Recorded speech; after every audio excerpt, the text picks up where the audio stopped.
Hello and welcome to the Cutie Art Crusaders, episode 163 for September 8th, 2015. My name is Rainbow Plasma, I'm the organizer, and this week I am the editor of the podcast, and today I'm joined by... I'm RaPIDFIRES. I'm all of the questions, and I think that's it this week. Oh no, I also did the DeviantArt and stuff. Yeah. Well, I mean, I don't even know, like, we're gonna have to, like, fill roles here, because it's literally just the two of us. I'm also the media manager this week. Yeah, and I guess I'm the Rambler this week. Right. I'm the special guest coordinator, and I today I've coordinated Joel, Yes. world famous RaPIDFIRES, to be on the podcast. That's me. So thank you for coming on. Literally world famous. Literally. What does that mean? What does it mean, literally world famous? Well, I had a bunch of people in America just say they love me. It's true. You did. I suppose.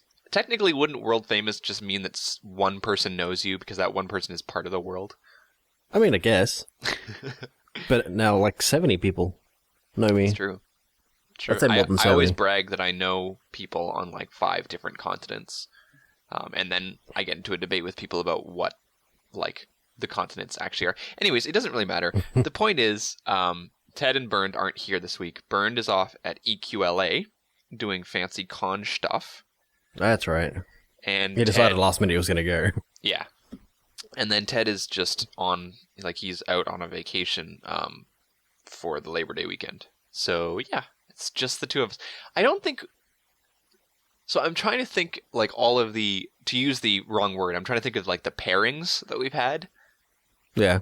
Because, like, obviously Bernd and I was a thing because we did, like, the video stuff a couple times. And I'm trying to think who else there was... I've done one with everyone.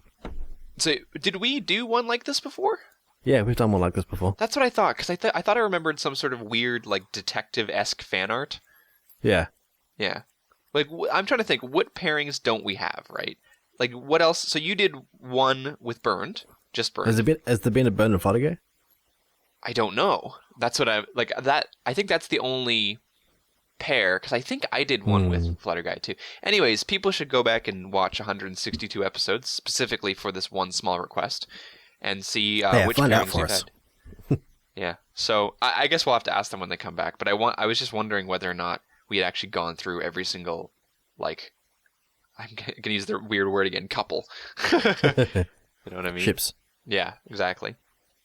Well, anyways, I guess I've forgotten that we even did one in the first place, so I guess this isn't our first time doing that. Nah. Yeah, but we're planning on doing some fun stuff today. We've both got 2 art pieces, and we're also planning on doing 15 questions. Yeah, but not doing the video thing. That's gotten old now. Yeah. Or Well, it's also just handle a pain to edit. Like, the only reason why I agreed to do the video thing with Bernd is because both times he's edited. So, yeah, it's just a pain to set up and do. But yeah, we're planning on doing 15 questions. We're going to do them in semi-rapid fire. These are questions that we probably wouldn't have answered otherwise, or we can just answer quickly. So we're going to, after the 2 art pieces each that we're going to do, we're also going to do 15 questions. That'll make up for last week's no questions and any other time we've missed questions. And it'll be fun to try out and do some rapid fire questions. And for those of you who don't like questions, Bernd, you can go get stuffed. Are you kidding me? Bernd's not going to watch this. He's not in it. Yeah, right? I can't blame him. I don't watch the ones that I don't participate in. I don't even watch the ones I do participate in. I just don't watch our show. I live it. Right? Yeah. So anyways, yeah, we've got some art to get to. We've got some questions to get to.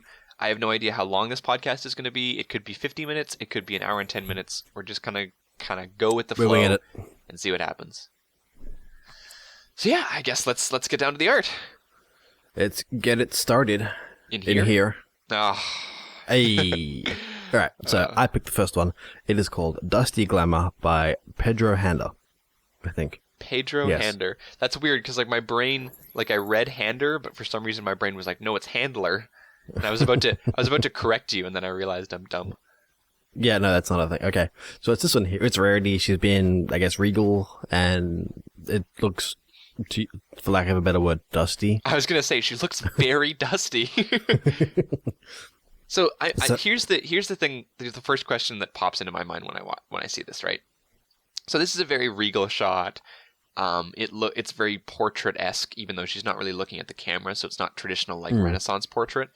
But I wonder, like, the artist is obviously trying to go for some sort of older English or older French or older Spanish kind of portrait look. Is the dust in the piece or on the canvas? Do you know what I mean? I think it's on the canvas, because if you look on her hair, for example, like top and bottom, and the bit that comes down underneath, it's bright white, whereas nothing else is. And in my mind, that's a camera flash. So you're taking a photo of a portrait that you've unearthed from some hideaway underneath a castle that's been there for hundreds of years. Right, or like you've been going through the attic and you found these photos, and this is a picture of one of the photos. Yeah, that's what I got from this. Okay, cool. I thought that was a really cool touch, because it gives this piece this interesting depth, like physical depth to it. You have like this layer of dust that your mind interprets, and then the piece itself underneath. I guess part of the coloring does that as well, right? Like, yes, it's very red and it's not super sepia, but it is kind of darkened in a way and not very vibrant. And like my brain also looks at that and goes, well, maybe it's like a faded photo. Yeah, that's what I got. That's really cool. I actually, it's funny, like when I first saw this piece, I didn't really think much of it, but like when I got the opportunity to sit down and like look at it for just a couple minutes, those are some really interesting things that I haven't seen a lot of pony artists do. That's really cool. You don't see a whole lot of that very often. People who like try to mimic something from that age and then try and make it look like it's been sitting there for ages and ages and ages. Well, and it's also, I don't know, it's very subtle in the way it does that, right? Like when people play with the physicality of a digital art piece, right? Like this one, what I mean by that is like the physicality of this art piece is the fact that it's trying to convey that it is a physical photo that is there's a real representation of this that gathers dust, right? And a lot of art pieces will try to do that, make it look like it's an actual painting or whatever, but oftentimes they use very obvious means like a picture frame or some sort of like lens flare or other tricks to make it look like it's a camera. I feel like this is a really subtle version of that. Like all of the things that we just mentioned are not like super in your face. Like they could just be taken as a part of the piece as well if you wanted to think of it like that. Right. Because there's none of that flashy stuff. There's no, like I said, there's no lens flare. There's no like reflection on the glass. There's no frame. There's none of that really distinctive stuff, I guess.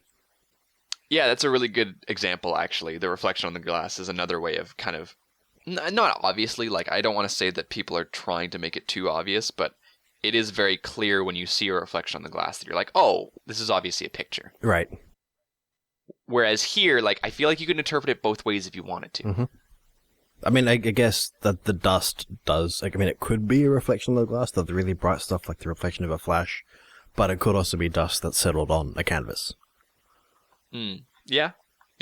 Like, it feels like some of it might be painted that way, like some of the darker stuff on the bottom left corner, the stuff on the top left looks like it might have been painted that way. Like if I'm taking this to be a physical thing, it might have been painted in the portrait, and then like a finer dust. But there's very clear dust at certain other points, though, right? Like on her hair near her cheek. Yeah, exactly. Yeah. Huh. It adds more of that depth. That's really cool. Yeah, it's really cool. I like the way that it's not like the drawing of the character isn't the focus of the piece. Even though it's a portrait, which I think is pretty amazing, like even though this is supposed to be all about rarity, these subtle little things like stand out to us and kind of make the piece complete. This context is what is like just as important as the character itself. Right. That's cool. Yeah, that layer, that level of depth is not something you normally see in a portrait. It's normally just a picture of the subject sitting there looking regal or just looking at the camera or doing like a candid photo, just doing something. But in this one, like you said, the rarity, it's all about rarity, but there's so much done into making it look deep, like physically, not too deep for me, emotional. Right. Okay. I liked it.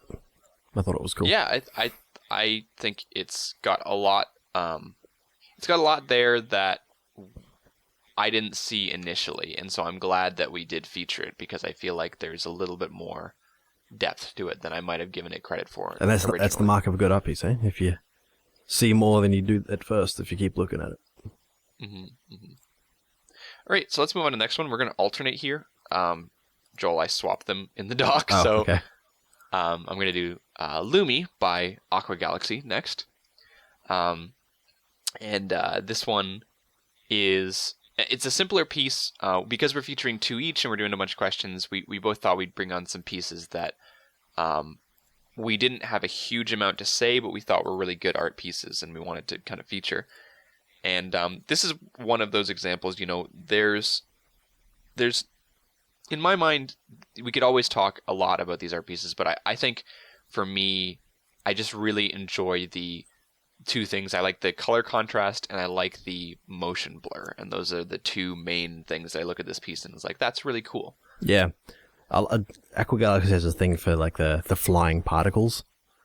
They've done that a few times she's done that a few times in her work, and there's one that I'm trying to find now that I really like by her as well that has the same effect. It's something. Well, in a way, I feel like Aqua Galaxy has a very distinct style. If you go take a look at her art pieces, a lot of them follow very similar kind of tropes for her style. Yeah. Very interesting colors, neon, kind of high saturation colors, and these kind of like blurry high particle effect pieces, right? And I think what this piece does to me is it like reminds me of her pieces, but at the same time it doesn't, right? Because yes, there are some points of color in this piece, like the pinks, that are quite high saturation, but then the rest of it is like gray and beige and like yellowy. Right. And so that to me, that's so different from what she normally does, where like everything is quite like stands out in a way. And so that was really cool. And then with the particles as well, like there's just such a heavy blur effect. Like that doesn't remind me of a lot of her other pieces, but it's a really cool effect. Yeah. It's the instant I see these all I can think of is Ruby, because that's the intro is her doing this. That's a good point. Yeah, it is kind of similar. The other one that I thought of was the MLPG Crimson Dancer by her. It's the same sort of thing where everything's breaking apart at the particles. I like with the motion blur. It's interesting to me because I feel like the particles on the right hand side are made to look closer to the camera, just I guess by their size. Yeah. We can tell that they're like little strips in a way coming off maybe off her scarf or something. Anyways, you can get the impression that they're not that huge, so they must be closer to you. And yet, there's such a heavy blur on it that it's almost like your brain doesn't want you to look at it, right? It wants you to look at the thing that's in focus. Yeah. It wants you to look at the pony. So it's almost like this like, I don't know, this conflict in your brain when you look at this piece. Mm-hmm. Like you want to look at the thing that's closer, but you also don't want to look at the thing that's out of focus. Right. And so you kind of like battle back and forth between looking at those particles. Right.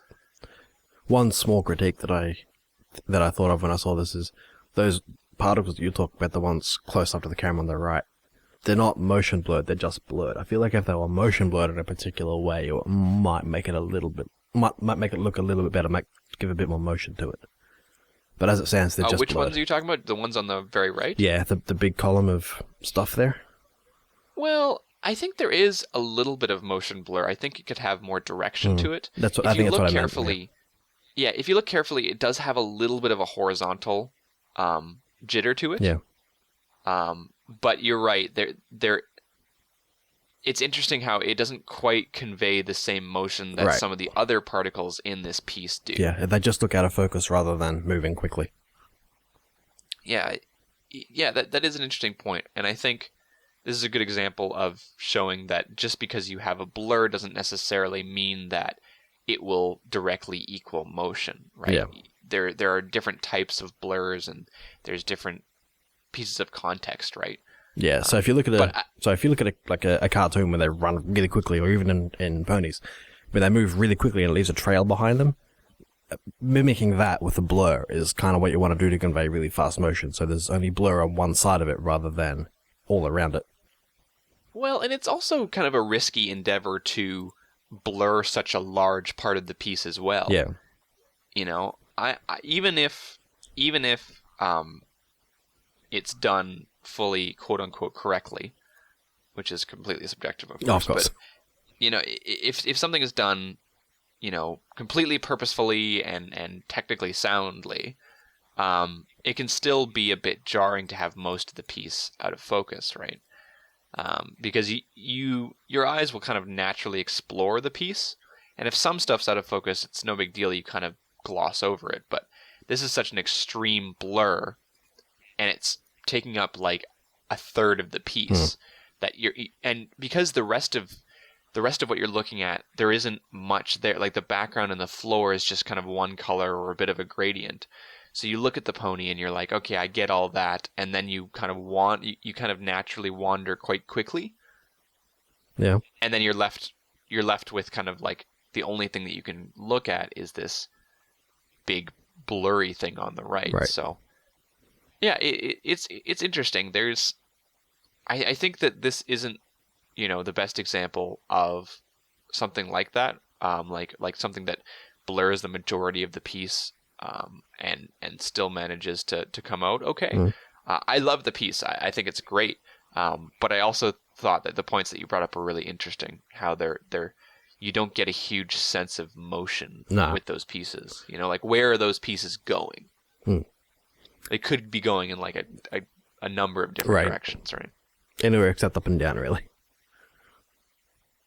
Yeah, but I mean, like, I'm looking at it, it's like a column, so because it's so vertical, you kind of get the impression it's like it could be grouping together and moving up and down, but it could also be going left and right because there's kind of an implied horizontal motion with the particles on the left and the scarf, right? Yeah. I think that was probably what Aqua Galaxy was going for. I would say so. But I think there needs to be a little bit more hints there. I wanted to point out the clever use of color for layering as well. So you've got the really bright reds in the foreground, then you got that sort of duller red in the midground, and then up the top there's that really dark cherry red for being further back. Right. So the color is directly related to where it lies. Right. On the depth scale of this art piece. That's cool. Yeah. So I thought that was kind of interesting. And there's some interesting effects, like what the scarf is doing and the way that it's degrading and kind of glitching out in certain places is interesting for sure too. Yeah. There's a lot of really cool techniques. I think Aqua Galaxy was trying out some stuff with this piece, and I think that's really cool. You know, and I think to me this looks a lot like a learning piece. You know, she's putting some stuff together and she's trying some stuff out and doing some funky things, and she'll take some lessons from here about what worked well and what didn't, and kind of apply that for her art in the future, which is cool. You don't get to see too many of those pieces. I find a lot of the time people don't put up those pieces, or people don't experiment enough in order to create those pieces in the first place. Right, or people experiment but they don't let anybody see that. They just keep them locked away in a folder on the computer somewhere. Yeah. Yeah. Which is sad. I like seeing people's progress, the way they work things out. I mean, well, it's a cool art piece. I think it's very interesting to look at for sure. It is, absolutely.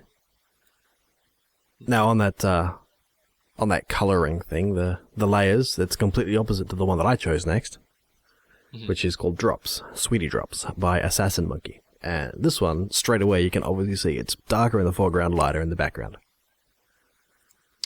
Yeah, I mean, to me, there's then another dark layer in that. Like, there's 3 layers here, right? Like, the foreground is Bon Bon or Sweetie Drops, right? Right. And her face, and then the midground is where that the scenic lighting comes in through the window and onto Lyra, and then in the background you get a little bit of Kryra. And then in the background you get those dark curtains again. Which I think was a good decision because I don't know, it makes Lyra stand out on her own plane as opposed to just fade into the background. Yeah. So he did he did use some pretty good techniques on this. It is very technically impressive, this piece. Yeah, Assassin Monkey's latest stuff over the last I'd say 8 months now, like all of 2015, has been super impressive in terms of the kind of materials that things come out looking like. You know, the way that Bonbon and Lyra look like they're in two different styles in a way. Absolutely. You know what I mean? It's almost like a I don't mean to use the words, but like devil and angel type situation. Yeah. Like Bonbon is all dark and she looks mysterious, and Lyra's lit up in a way that makes her look sweet, innocent, angelic. Yeah. And she's got that new assassin monkey like clay texture to her, which I still don't know how the heck he does, but the plasticine type really stuff. Impressive.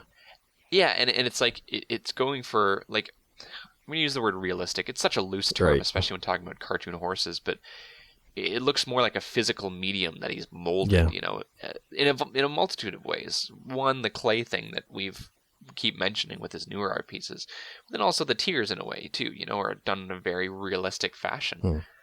And the eyes too are they look kind of watery. Right. Whereas and like that's normally all well and good, but you can directly contrast it in this piece to something of a different style here. When you look at Bonbon, you can see that the eyes are not quite as watery, and they're a bit of a different. They have different like eye shines in them, and the face doesn't look like clay. It looks very painted. Yeah. So yeah, it's really cool to see kind of the juxtaposition of the small differences in his styles in this one piece. Yeah, that's right. And I like that as you were talking about the juxtaposition, the fact that you've got like the 3D model Kryra and then almost a 2D Bonbon. She's obviously 3D because she's got all the shading and stuff on, and which we'll get to. But as you said, it's the way that he's juxtaposed them is great. Here's an example of blur that I think takes up a lot of the piece, but it's not obstructing anything. You know, the background is all blurred. Yeah, like every bit of it is blurred, and even some of Lyra is blurred in a bit of a vignette style around the corners of the piece and the bottom of the piece. Because it wants you to focus on the face, and that's what it does. Yeah, and that's the thing. I feel like there's enough to focus on here. You can go back and forth between them and not feel like you're missing out on something in the background. You know, it is already in the background, so it's already placed in a lower priority in this piece than the characters themselves, right? So, and in addition, there's nothing tremendously interesting about the background that would override those senses and make you look at it. So overall, like that's a very effective use of blurring in an art piece. Absolutely. Even Bonbon is slightly blurred because she's so up against the quote-unquote camera.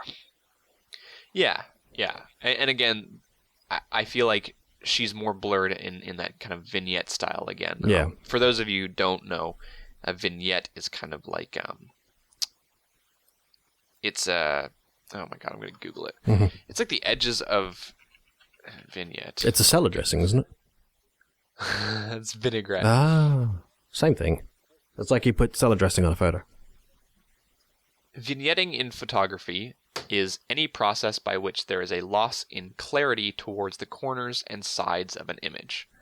So if you were to Google vignette, you would see this kind of like... Most vignettes are dark. They use color. In a lot of movies, anything that wants to make you feel like you're looking through an eyeball, right, will have this kind of circular effect where the corners and the edges will have this fade to black. But you don't have to necessarily just do that with black. You can also do it in this case with a blur as well. It's a blurred vignette. Right. And so the corners and the edges of the piece are blurred. And if you were to take a look at like the mask of this, you would see that the center, there's like an oval around the center, and that's not blurred, and everything else fades into blur. Right.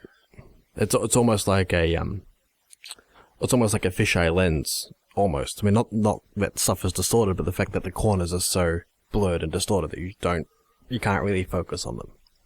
Right. So that's fisheye lens is almost in a weird kind of backwards thinking way. A fisheye lens is almost like a vignette, but instead of using a blur or a like a fade to black. It's like you distort and stretch the image just so much that you can't see it. Yeah. Yeah. That's obviously not what the camera actually does, but it's an interesting way to look at it because it's technically true. Mm. The best kind of true. Anyway, we have to talk about the shading. Yeah. The shading in this one is pretty fantastic. It's not... It's just...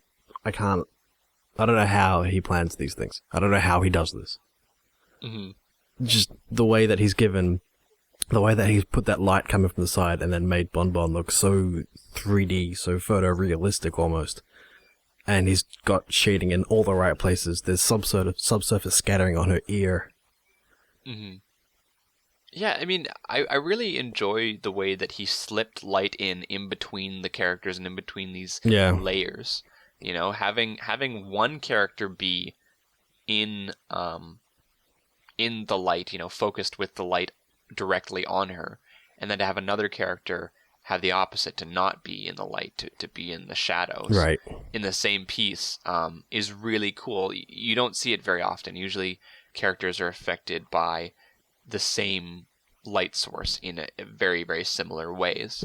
Unless otherwise stated in very obvious ways, like one character's under a tree that has shade, you know? But in this case, you know, he took a very directional light, which is the window coming in, and he kind of took the lighting and the shading to an extreme, to where Lyra's very lit up by this directional lighting, and Bon Bon is the opposite. She's backlit. She's lit from the back. Yeah. So everything in the foreground is dark because there's no light hitting it. Whereas Lyra is lit from the front, so her face is bright. You can see all the what looks like actual water dripping from her eyes. I'm amazed how he does the water every time. And like, I always talk about the fact that artists should not be afraid to put their characters in the dark. But I feel like in this case, Assassin Monkey has looked at it and said, well, not only am I going to put her in the dark, but I'm going to use the dark to my advantage to give that feeling, like to give that menacing look, to give that dark, kind of like mysterious vibe to it. Yeah. And he's done it amazingly. Yeah. Well, yeah. Assassin Monkey is really good at what he does, and he's a perfect example of, if you do something every day for 3 years, you're eventually going to get really, really good at it. And I think he only started posting on DeviantArt because we told him to. It's true. It's true. I like. Well, I'm glad he did. Absolutely. Otherwise, we wouldn't have had stuff to talk about on our show for the last 3 years. It's true. It's true. It's a symbiotic relationship. You know what I mean? These kind of things go back and forth. He makes stuff and we talk about it. It's great. Yep. Almost like every week now. Almost, yeah. I wanted to point out, a lot of, newer artists wouldn't really pick up on that, but even though the major light source from this is coming from the right, every piece has more than one light source because light reflects off stuff. So Bon Bon is still lit from the left-hand side, even though there's no light source over there. So it bounces, the light coming from the window will bounce off a wall, an unseen wall or something like that, and then hit her again from that left-hand side, and that's why there's bright light there. I know a lot of artists, a lot of newer artists won't pick up on stuff like that, so they'll just leave that whole side in shadow. Yeah. I think in art pieces and in photography and in cinematography, you know, you often want to kind of exemplify and exaggerate lighting conditions in order to give off the kind of emotions and context to a scene that you want to give off. Yeah. And, you know, this is no exception. I think it's very rare that you'd ever see lighting in real life that would end up with this effect. But that doesn't mean that you can't have some tinges of realism to it. You know, it doesn't need to go completely off the deep end when it comes to exaggerating or kind of exacerbating these lighting effects. And so having something like that where it's like, yeah, the light is bouncing, there's a bit of illumination from both sides, not only serves to make it a little bit more realistic, but again gives you that sense of menacing. You know, if you take a look at Bon Bon's right eye, our left eye, you can see her brow is lit up a little bit, right?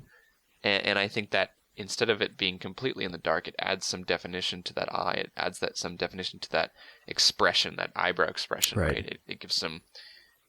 I think it's a small thing, but it adds a little bit to that menacing feel, and so, or that mysterious feel, rather. And the fact that her eye looks so bright, it's like the iris of her eye looks so deep, that deep blue. Mm-hmm. Yeah.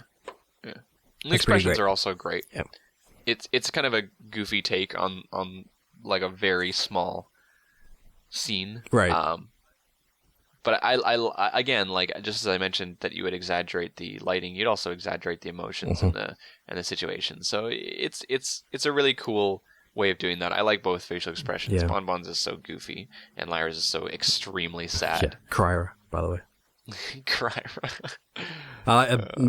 Is it just me, or is Bonbon a little derp? Just a little. She looks a little derp. Just to me. a little. Just a bit derp. A little derp. A very small amount of derp. There's also, I wouldn't say it's anything extreme. Thanks to Assassin Monkey, there's also a work in progress, how we did it, which is great. He always posts those. Yeah, you guys should definitely go check it out on DeviantArt if you want to see that work in progress, because he posts them a lot. Yeah. So it's a great way to kind of see how he does his steps. Although they're starting to turn into step 1, sketch the pony, Right. step 2, it's done. Right, it's like draw a circle, for draw example, the rest in this of the pony. one, in this one, if you take a look, the first two, like the first one is this rough sketch. The second one gives a little bit more. It gives like shading and stuff, and then the third one's like suddenly she's a clay pony, and it's like, damn it, how did you do that?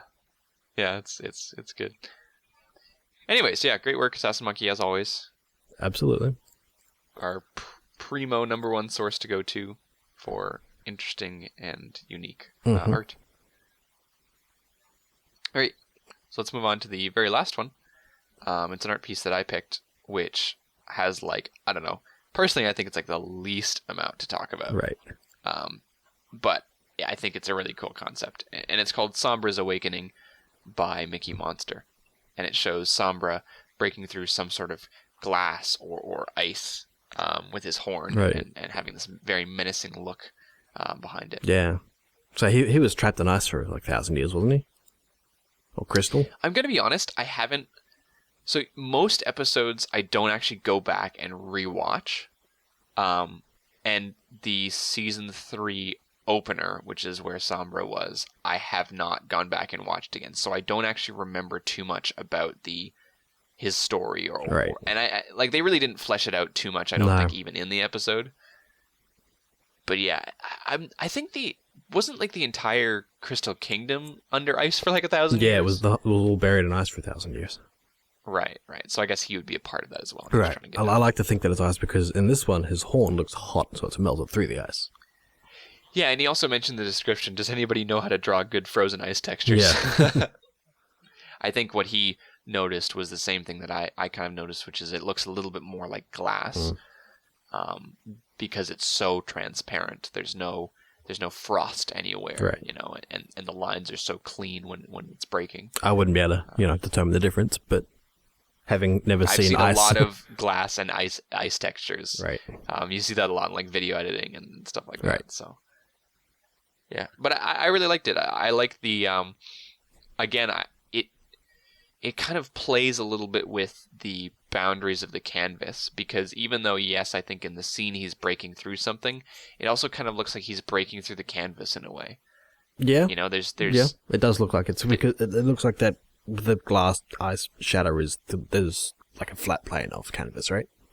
Yeah, it could be. Like there's a bit of an angle there, but at the same time, like this shattering is so isolated. We don't get any reference for, is there a pane of glass that he's going through? There's no reflection, there's no nothing. Right. It's just him and this really big kind of like glass shatter effect. What I think, and so in a way you could it could almost be like coming out of your screen. Right. If I'd have done this, I would have done something cool with the red smoke coming off his horn. Would have made that go over the edge of the image to make it look like it was coming off the page. That would have been cool. That's cool, yeah. Because play a little bit more with like the side boundaries as well. Because it does have that 3D effect because the horn is very much in focus where everything else is slightly blurred. Mm-hmm. So it does look like it's behind a sheet of glass or a sheet of ice that's distorting the image. I wonder if Mickey Monster had intended for that effect or whether or not it just came out like that. You know what I mean? Like, I think there are a couple of things that you could have done if you were directly going for the effect of, I want to make this seem like it's breaking the boundaries of the picture itself. Right. Like the angle that it's at doesn't always lend itself to like you'd want something that's a little bit more head on, I think. Yeah, but then you can't really you can't really draw a horn face on. It doesn't work too well. Yeah, that's a good point. That's a good point. And I think there's a couple other things like you mentioned, like having the smoke come off. That would be really cool. I liked what you were mentioning there. Everything's kind of blurred and pushed back again because the cracks go over some very key points, right? Like the cracks go over the smoke and the cracks go over his eyes, and the eyes, the smoke, and the horn are the three colorful kind of focal points in this piece. Right. So having the cracks go over the eye especially really pushes the character back, which I think is important when you're trying to convey something with depth where you've got this plane, this whether it be glass or ice, that's separating a part of your character from another part of your character. It's really important to have a lot of things that will explicitly tell you this is supposed to be back, or this is supposed to be back, and this is supposed to be forward. Right. I mean, that's it's and being in and actually all of the ones that we've talked about today, there's been that separation, that depth of field type stuff. You've always had something way in the foreground separated by something, whether it be light, color, focus, to the other layers, and that's if it's done well, it looks amazing. Yeah. There has been a lot of depth cues in these pieces in particular.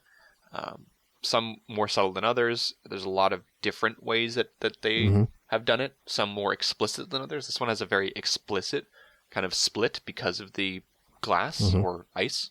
I'm just going to say it's ice. Yeah. I was going to assume it's ice. Yeah, probably. I don't know why you'd be trying to break through a window or something. Right. Maybe there's just like really, really good deals on like the local like Pony Mart. Maybe. And he's like, I need that new 12-inch plasma TV. 12 inches. Lucky he's got a small room. His wife doesn't allow his man cave to be that big, so he has to deal with what he can get. 5 apples for a bit, I'll take them. Give them to me. Right? I also like I think the expression, which is something that Mickey Monster is known for. You know, he's got great expressions, and this one really does convey this sense of pure anger, right? It's unadulterated rage. Yeah. And Mickey Monster is known for that, and Mickey Monster does that so well. He does it in such a way, like he really pushes the boundaries of what can be seen as realistic and cartoony at the same time, right? There are some art styles that you'll see. I'm trying to remember that, like Courage the Cowardly Dog, Ren and Stimpy, those kind of shows where things just get so crazy. Yeah. Jowie Bean does a lot of that stuff. You know, his expressions just go absolutely insane to the point where it's like, oh well, obviously this is fictional, right? Right. I feel like Mickey Monster toes the line a lot of the time between the most expressive you can get without it looking terribly unrealistic or stylized. And this is an example of that. The jaw is very wide. The brows are very furrowed. But they don't look unreal. It's not. Yeah, they don't look like it looks like it's possible. Right. It's just at the edge of possibility. Yeah, it looks like it's within the realms of that character. That's what he's really good at. So, I mean, all of his stuff that he's ever made is just so expressive. But as you said, it doesn't look like it's out of place. Yeah. Like if he does stuff with Pinkie Pie, like that Squeezing It series that he did with Discord, Squeezing Ponies. The Fluttershy one wasn't as, her expression wasn't as crazy as Pinkie Pie's was, because you expect Pinkie Pie to be nuts, right? Right. Yeah, Mickey Monster's an interesting guy. He's kind of tapered down in his artwork over the last, I'd say, year or so. But he's always had such an interesting gallery to just like surf through, and he was really, really interesting to watch when we first started this show. His stuff would come up all the time, and yeah, I think his is a gallery that people really need to go look through and check out his older stuff, because there's such a wide variety of interesting things, and it's got, again, these great expressions that push the boundaries of cartoon and realism and kind of merge the two together. Yeah. And what is possible for that world. Yeah.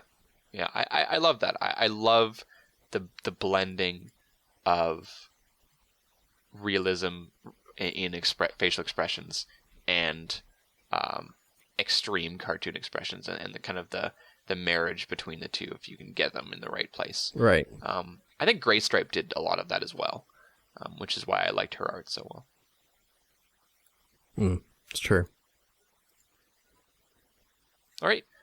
Well, that is all of our art today. We've managed to get through 4 quite quickly here, and now we are going to move on to the rapid fire question section, which should be interesting. It's not going to be rapid fire. It's not going to be crazy rapid fire, but it's going to be kind of quick. We've got 15 questions to get through in about 15 minutes, so we should be fairly quick on them, and I think we're going to alternate asking these questions. Okay, Joel? Right. Okay. You want to start or do you want me to start? I haven't put these in any order. They were ordered by the person who sent them in, but do you want to just do them like randomly? Okay. And then just like... I'll highlight them in a different color or something. This. Yeah. Just like delete the thing to... Okay. Cool. Let's just do that then. And why don't you kick it off with one random one? Okay. How do you choose the artwork that you will feature on the show, and how do you find them? Okay, so that is a pretty easy answer nowadays because we just pick ones that we like. So we follow a bunch of artists, we pick out the ones we like, and we put them on the show.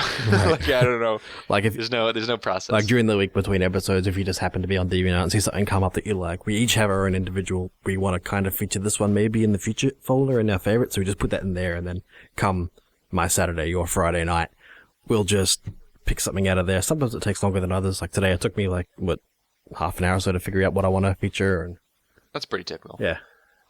We just every single week everybody has a slot for their art. Everybody gets to pick one art piece. It's not like it used to be with like themes and stuff. We just pick art that we like, and everybody gets a turn. And occasionally we do themes, but not so much anymore. Yeah, not really. All right. So next question is, what is the process when you critique a picture by Ramislack? So we just picked 2 Ramislacks in a row. Yeah, we did. Nice. That's all right. They're all Ramislack or Stunnerblitz mostly. I start with what I see first. I'll look at it and I'll open it up and I'll go, hey, that's kind of cool. And then I'll look at the whole thing and then I'll start thinking about it. And then the thing that first caught my eye is what I'll think, okay, so that's done really well because that caught my eye. Right? And then I'll start with, if I keep looking at it, what do I see next? And then what do I see next? And then overall, what I see. That's how I do it. Yeah, I've gotten really good at analyzing what my brain does the first time I see an art piece, right? So if the art piece takes my eyes on a journey, I keep track of like, where did my eyes look?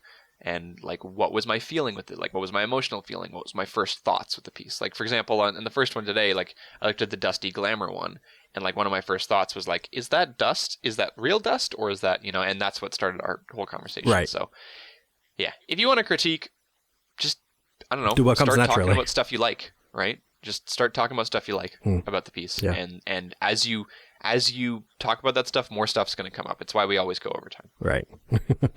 That's it. I always think better as I'm talking. Or as I'm typing, anyway. Next question. I'll do next. Just pick one. Random. How is your cooking, baking, and what is the best dish that you can make? I'm okay at cooking. I can cook. I just choose not to because I'm really lazy. What's the best dish I can make? I don't know. I've started making homemade burgers, and those are pretty good. They're pretty good. Use eggs and yeah, breadcrumbs and stuff. Yeah. I mean, we were talking about that probably the other day, and then Funny Guy had no idea you put eggs in it. That was weird. That was weird to me. Yeah, he just puts the meat together, and then the egg holds it all together. I don't know. So I had to do that, right? Because I didn't have... The reason why we had this conversation is because I was going to make burgers and I didn't have any eggs. Right. And I was like, oh, it's too bad. That meat fell apart so... Like, I tried my best. That meat just falls apart. You need eggs. Yeah, you do. Absolutely. Anyways, what's the best dish that you make? How are you at cooking? I'm a pretty good cook, actually. Last night, I'm really, really good on the barbecue. I think Americans call it a grill, right? The fire under the... No, barbecue. Barbecue? Okay. Fine. Either or. Okay, the barbecue is the food of my people. I'm really quite good at it. Shrimp on the Barbie and all that. Yeah, Barbie. Shrimp on the Barbie. Except we don't say shrimp. Nobody says that. I also do a really, really mean roast lamb. Most likely. Nice. There you go. Who is your main in Super Smash Bros. And why? Ooh. By DualShock. Okay. I like to main a couple. I switch between, depending how I'm feeling, Pikachu, Meta Knight, Pikachu, Lucario, or Wii Fit Trainer. There you go. And mine is Luigi and or Lucario, because I play the most amount with the characters that I really like, and I'm a sucker for That's that how I kind of started, stuff. but then I got used to their moveset. Yeah, so I don't pick ones that I think I'm good at or anything. I just look at it and be like, Lucario is my favorite Pokemon, so I play that a lot, and then I get really good with it. I started with Pikachu, and then I discovered Lucario and Wii Fit Trainer. Also, I get yelled at every single time that I play because I play on my DS. I use the DS as a controller, and I play it on my DS anyway. And I've switched the controls up to be more easy for me to use, and then I get yelled at every time I play on the console because all the controls go back to default. I can't stand the default controls. All right, next question. What do you prefer, day or night? Daytime. Celestial or Luna? Oh, Luna. Darn. I like Luna more, but I like. That's not true. I like Nicole Oliver. She was really nice to talk to, so maybe I like Celestia more. But I like daytime because it makes it feel like I still have time in the day to do stuff, and I'm a notoriously bad procrastinator. So I like daytime because it gives me more time to feel like I can actually do stuff and get off my butt. I used to like nighttime when I was younger because, there's no school, I can do whatever I want at night.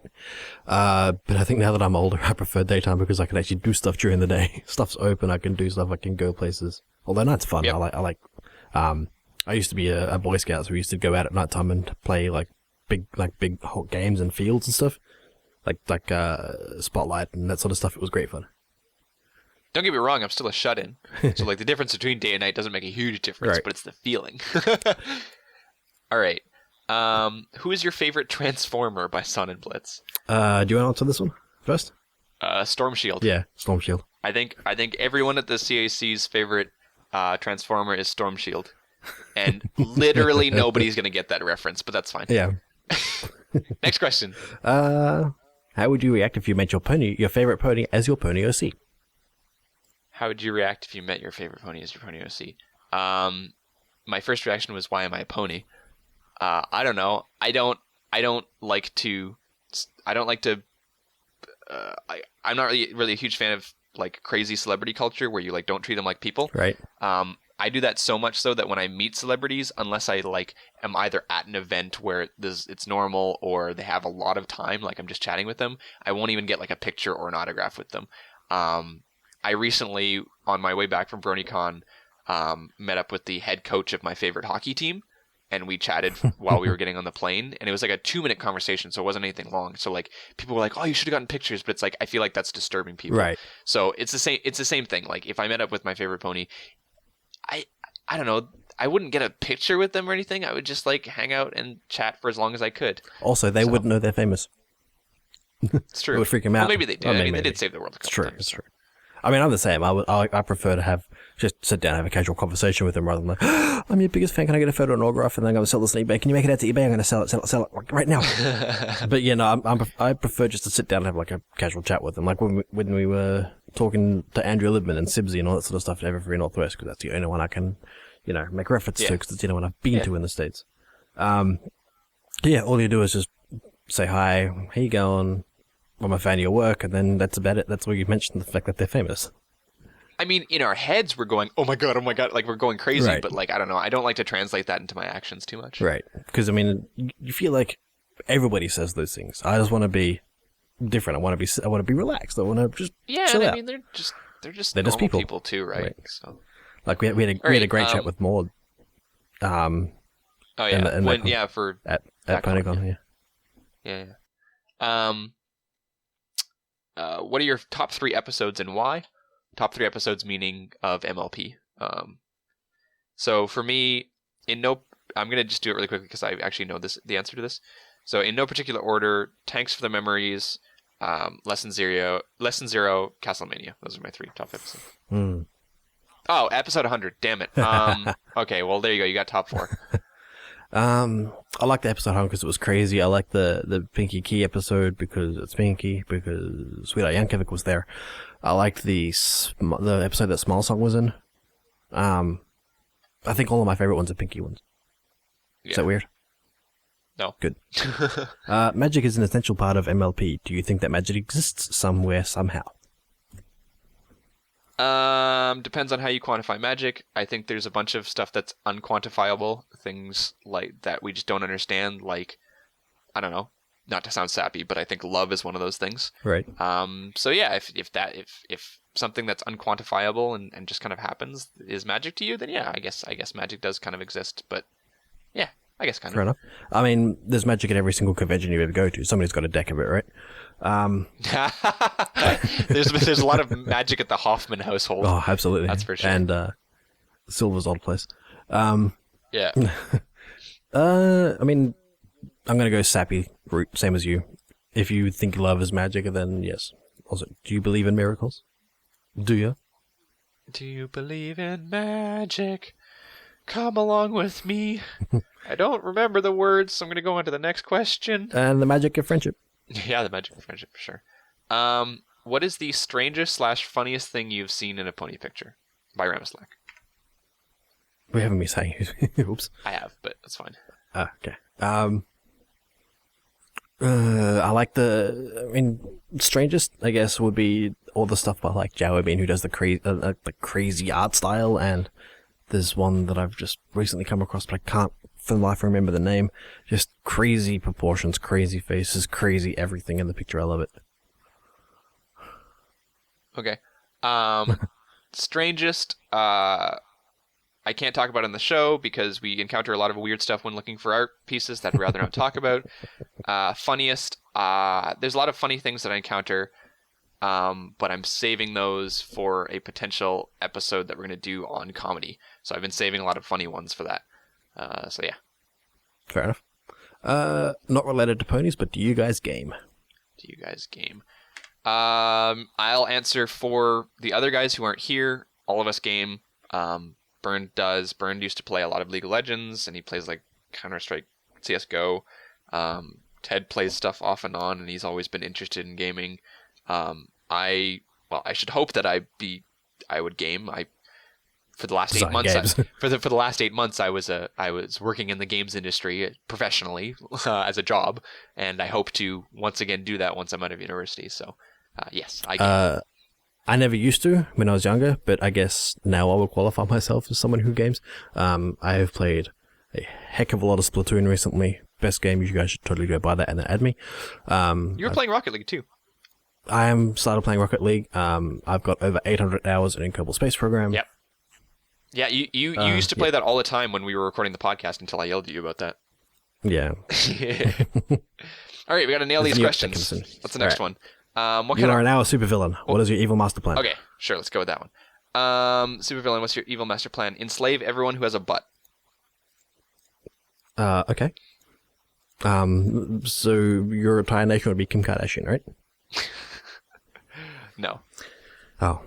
My evil master plan. I don't know, I'm not evil enough to think of one on the spot. Everybody gives me candy. There you go. Cake. Bam. I like stuff. Gives you candy. Yeah.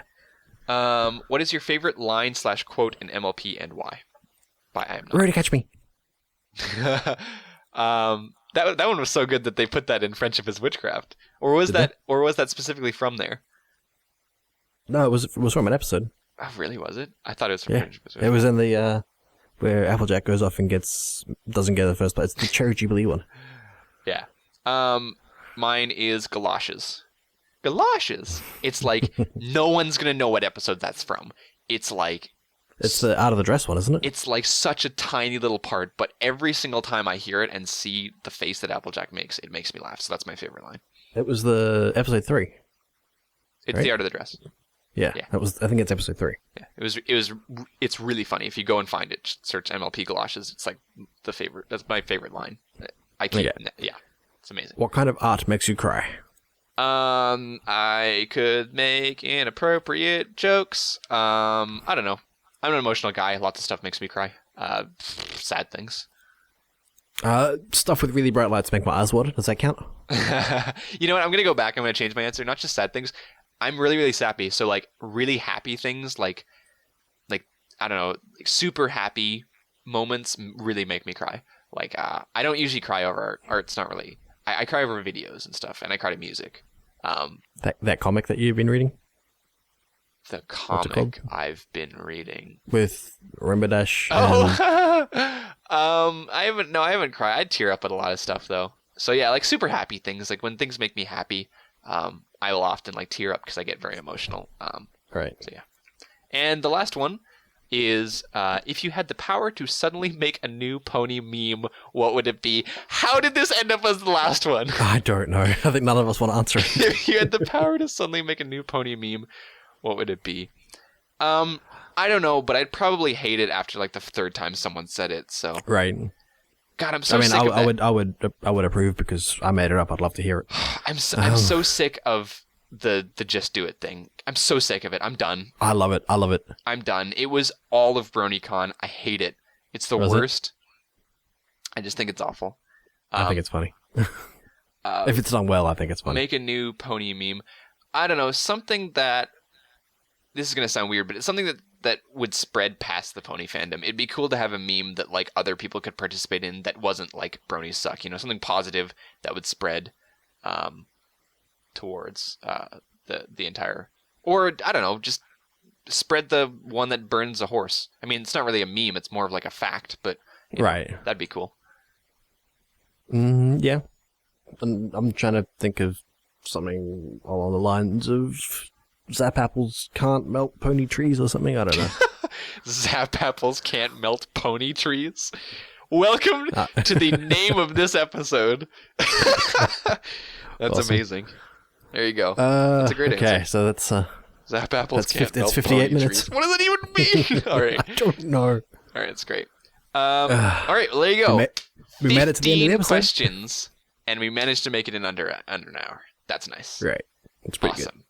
All right, well, I guess we should go to the plugs then. And not one exclamation point. Okay. So, plugs. I'll do these when I get there. All right. So we have, apparently now you can go to Cutie Art Crusaders at Picardo by going at picardo.com/Cutie Art Crusaders. Did they really? That works now. Like, I think they did.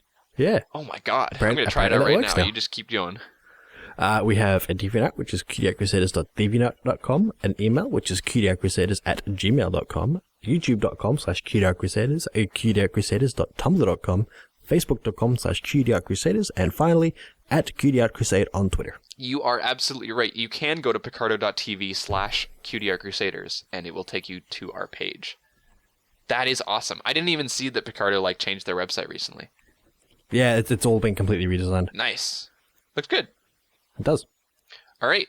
Well, that is everything for this week, guys. I hope you guys enjoyed the RP and RainbowSpark episode. I had fun. Mm-hmm. I did. You were jokingly mentioning, oh, there's no exclamation marks, which is my way of subtly telling the guys that we should move on to the next art piece. I do that every week.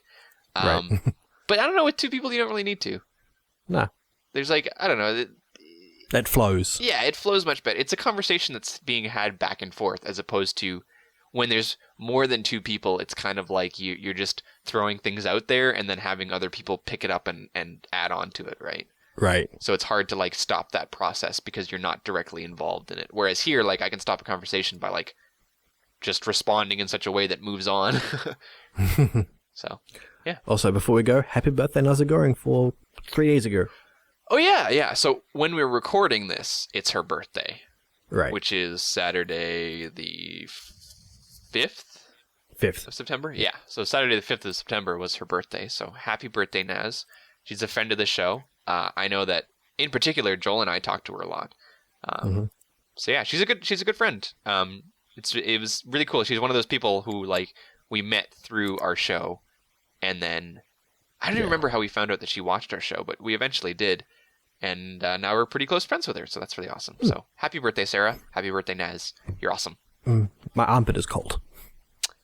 Well then, you know what that means, Joel. It means it's time to end the Cutie Art Crusaders. Oh, yay. All right. If that's all we've got to talk about, it's time to end. All right. Well, no, it's it's like a pinky sense, right? Oh, right. It's like, oh, the Cutie Art Crusaders is ending. My armpit's getting cold.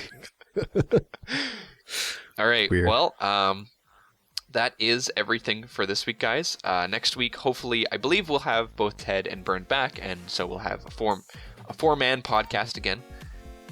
So look forward to that. Do we have to? Do we have to get them back? I don't know. We could just keep going like this, but then we need them for editing slaves, because otherwise we have to do it. So hey, I've learned how to do it now. it's true, but like you haven't had the experience of having to do it. No. So once you have the experience of having to do it, then it's kind of like growing a beard. You want to grow a beard until the day when you can actually do it, and then you just have to shave every day, and it becomes a big pain. So Absolutely, it's so itchy. What, the editing? You should probably see a doctor about that. All right, so yeah, that's everything for this week, guys. Hope you guys enjoyed it, whether or not you're on Picarto, the new Picarto apparently, or YouTube. We love you all the same. My name is Rainbow Plasma. I'm RainbowSpark. And we'll see you guys next week. Bye. Bye.